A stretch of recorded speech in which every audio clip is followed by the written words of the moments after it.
So what do you guys think of this Rod Rosenstein news? It's intriguing that he was thinking of taping President Trump using his telephone and trying to invoke the 25th Amendment to remove the president as disabled. So one possibility is that Rosenstein was just kidding around.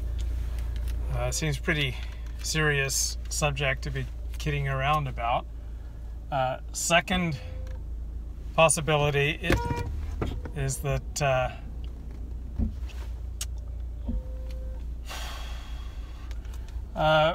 Rosenstein just wasn't able to handle that much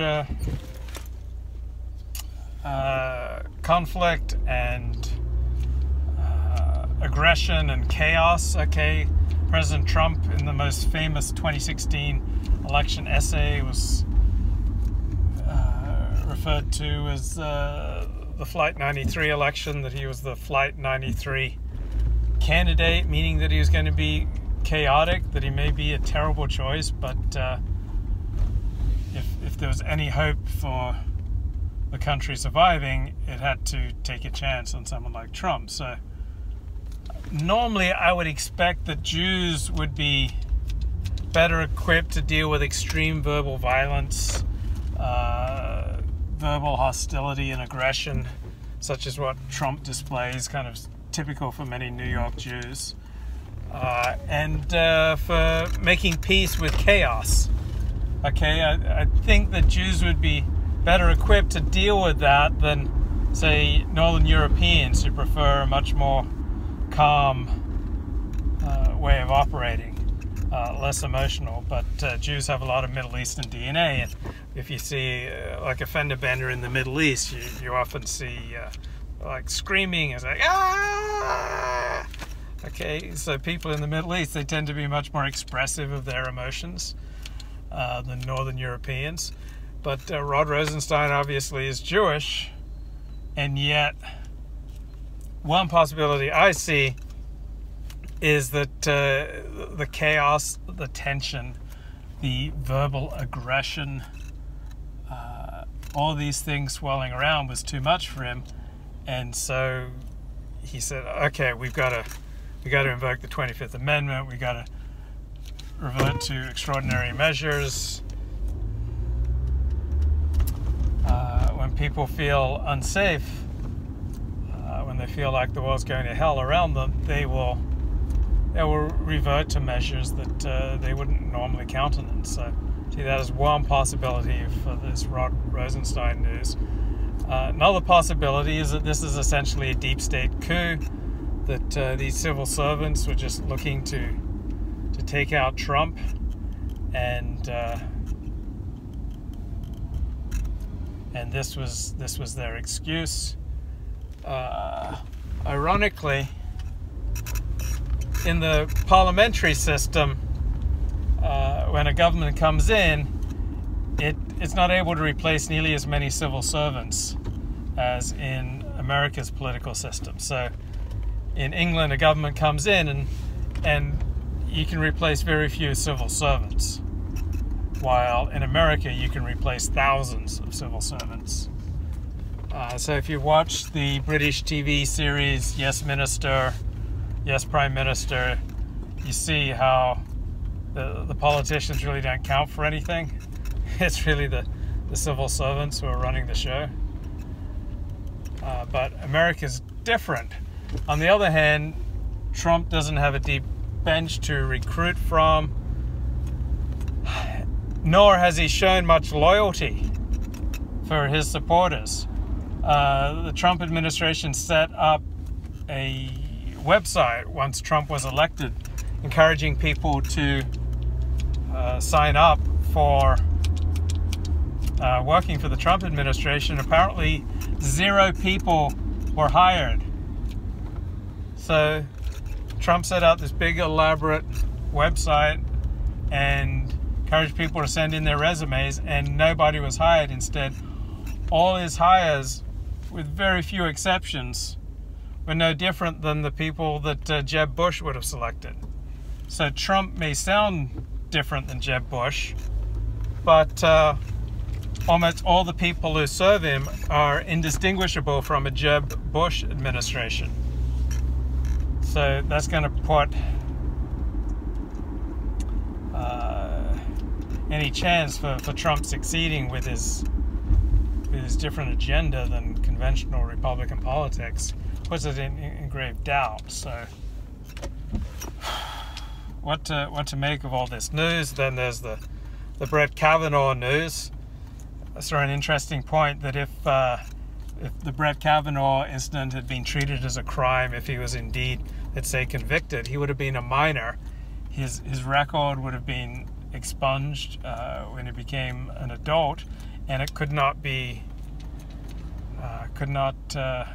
brought up in a case like this. I think it's ridiculous that an allegation of this kind of groping misbehavior when he was supposedly 17 is allowed to dominate the news and shape possibility of whether or not he gets selected to the United States Supreme Court. I still expect him to get selected. So I want to reflect more on my approach to these stories, and that is, even though I believe in objective good and evil, I just don't find it useful, that dichotomy useful, unless I'm talking to people who share my faith. Okay?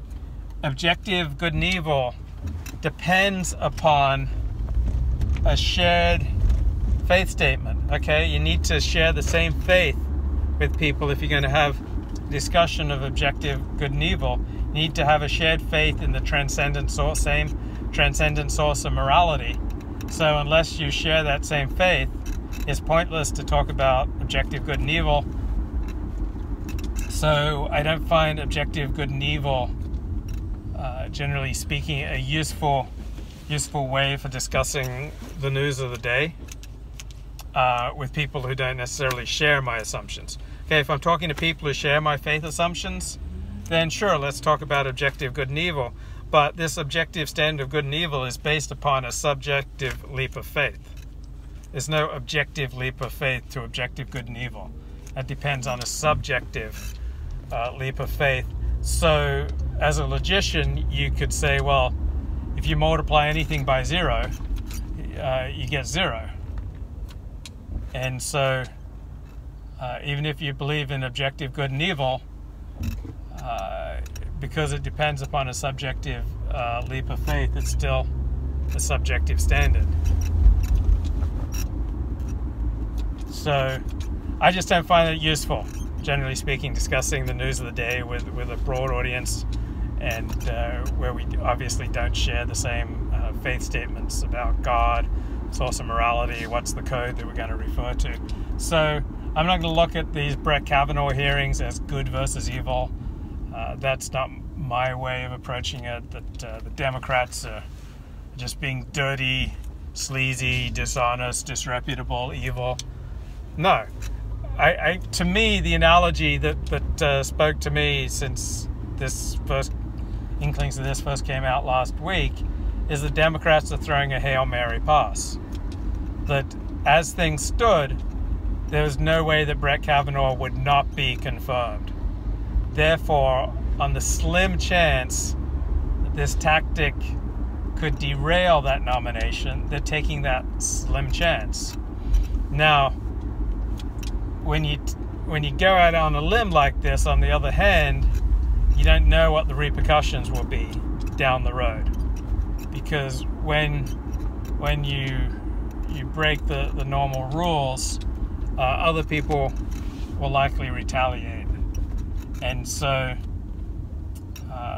perhaps the Clarence Thomas hearings solidified Clarence Thomas in being right of center, and helped him not compromise. Helped him not. Normally, Supreme Court justices seem to move steadily left-wing, and perhaps the trauma of what Clarence Thomas went through with Anita Hill solidified his standing on the right, and so he didn't turn into a David Souter. Perhaps the Brett Kavanaugh hearings will solidify his attachment to right-wing politics, and he won't turn into a David Souter either. That would make sense to me. I hope that Kavanaugh does not back down against his accusers, does not start apologizing or cucking or anything like that, because that'll certainly make him look weak. But so far he seems to be standing strong, demanding a hearing to clear his reputation. Whether or not he'll ever get his reputation back is another question, because perhaps this is part of the Democratic strategy, that even if they lose, Kavanaugh gets confirmed, they will always have a cudgel to beat him with. Plausibly accused sexual molester or some such language. So it also could be expected to turn out white female voters who might otherwise sit out the midterms or even vote Republican, but kind of energizing them or turning them. I think it's possible that a number of college-educated women who would otherwise either sit out the midterms or vote Republican may very well vote Democrat if this Democratic ploy against Kavanaugh works. Also, it fires up their base. So it fires up their base, like angry women. Okay, by and large, the Democratic base is composed of angry, unhappy people. Like people like Maxine Waters embody the Democrats. The more likely that you're unhappy, the more likely you're going to vote Democrat. The more you're happy, the more likely you're going to vote Republican. So by and large, the Democratic coalition is all these angry, meaning the base, the core, the fired up, passionate ones, are angry, disgruntled minority groups, furious at white male Christians. And so this will make them even more furious that this white man of privilege, supposedly Brett Kavanaugh, is getting away with being a sexual predator. So it'll fire up, the lesbian voters, the angry people of color voters, perhaps. Ironically, if we start doing more extensive background checks throughout our society for these kind of charges, it will be men of color who will be far more likely to be accused. Okay? It'll be black men who will be the recipients of far more of these allegations proportionally, not because black men are in any way inferior to any other race, but because they have higher levels of testosterone. So blacks have higher levels of testosterone than whites, who in turn have higher levels of testosterone than Asians. And with testosterone, you can see certain predictable patterns. You can see higher level of aggression, higher likelihood to commit criminal acts, a higher likelihood of getting STDs, a higher likelihood to have a higher number of sexual partners, less family stability. All these things correlate with testosterone levels. So given that black men have higher testosterone levels than white men, who in turn have higher testosterone levels than Asian men, the more society gets obsessed with this Me Too movement, of which I think there are many legitimate complaints and many bogus complaints, it will be black men who will suffer the most, because the higher testosterone, the more likely you are to make reckless decisions, including with your sex life. Okay, there's the cliche about Asian drivers that they drive very slowly, they drive very carefully, and you see with Asians that they apply the same cautious attitude throughout their lives. And compared to blacks, whites employ the same kind of cautious thinking many steps ahead, inscrutable approach to life. So by and large, whites are less likely than blacks to be charged, arrested, convicted of crimes, they are less likely than blacks to have out-of-wedlock births, to have STDs, and similarly, whites have the same relationship to Asians. Whites tend to be a little more aggressive drivers than Asians. They tend to be more spontaneous than Asians. They tend to have less education than Asians, less family stability, lower earnings, higher crime rates, and it all correlates with testosterone levels. So it's not a matter of one race being superior or inferior, just different peoples have different gifts. So I was fascinated by that Ed Whelan tweet thread, essentially naming another classmate of Brett Kavanaugh's as the likely guy who gave Christine Blasey a grope. So what would be the implications of that? On the one hand, Ed Whelan's thread did make a lot of sense, that Christine Blasey got some details wrong.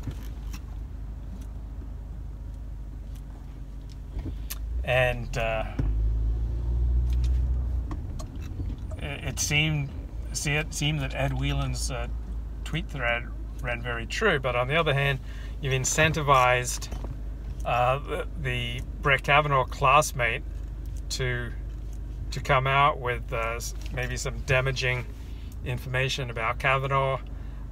You've helped Christine Blasey get more details straight.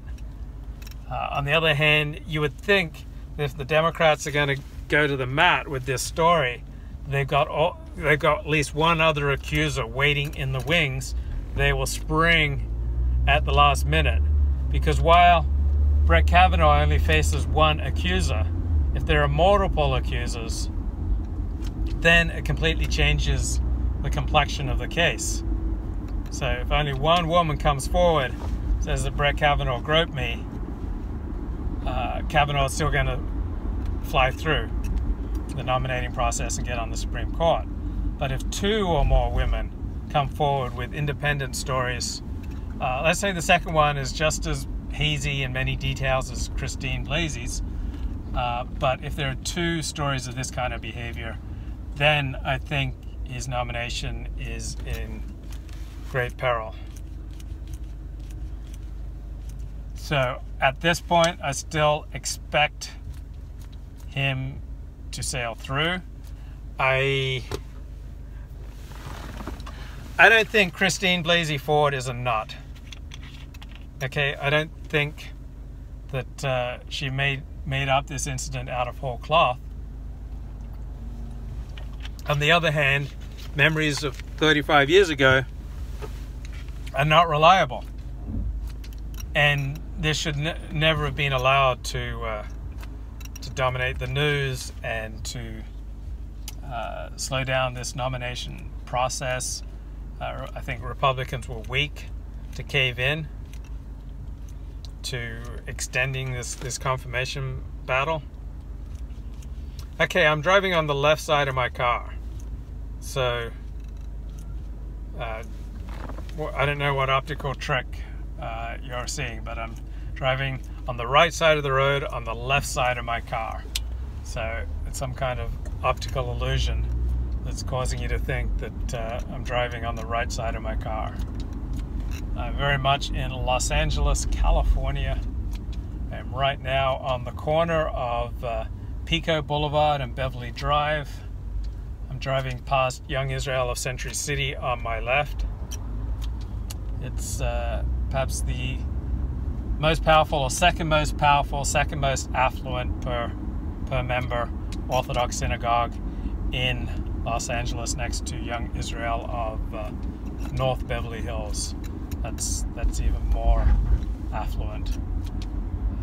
So Jeff Sessions allegedly told Trump that if Trump fired Rod Rosenstein, that Sessions would resign, and I believe that's the only reason Rosenstein still has his job. So if that is correct, then Jeff Sessions apparently has really bad judgment. I mean, what is Sessions thinking and feeling right now? Seems like Trump has enormous reason to fire Rod Rosenstein. And so is Ed Whelan now backing down? Is that what you're saying? Ed Whelan's now backing down on his claim that this was mistaken identity. But what does this all mean for Jeff Sessions? Jeff Sessions put himself on the line in support of Rod Rosenstein. Trump wanted to fire Rosenstein months ago. Okay, immigration is the most important topic we can be discussing, says Ragnar in the chat. Well, the most based person on immigration in American public life, in American public policy, who's setting public policy, is a Jew from Santa Monica, Stephen Miller. So, yeah, a lot of major Jewish organizations, as well as Christian organizations, promoting essentially open borders, immigration amnesty, higher intake of refugees, more black immigrants, more Muslim immigrants, more brown immigrants. That's the position of organized Jewry and organized Christianity. So there are no organized Christian groups pushing for immigration restriction, just as there are no major organized Jewish groups pushing for immigration restriction. So the open borders crowd has control of organized Christian life, whether it's the Catholic Church or Protestant charities, Protestant denominations, all pushing the pause, all pushing for increased refugee intake, for immigration amnesty. But the organized Jewish life and organized Christian life are both united behind pushing the destruction of our country. That both organized Jewish life and organized Christian life have essentially said, if you're a patriot, you're antithetical to your religion. That's the stand of organized Jewry and organized Christianity. Both of them saying that if you're a patriot, you care about the well-being of your country, so you don't want to allow in tens of thousands of poisonous snakes, people who will be a leech on the social welfare system, people who will be at a higher likelihood to commit crimes, people who will cause dislocation and disruption and reduce social trust, social welfare, and just making America a pleasant place to live, then organized Jewry, organized Christianity, essentially both saying that its members can't be patriots. So could be a very nasty backlash to that line of thinking. I mean, that's the attack on Stephen Miller, the Jewish advisor to Donald Trump, that what's he doing thinking about America's national interests? He should be thinking about the interests of immigrants and Muslims and other third world types.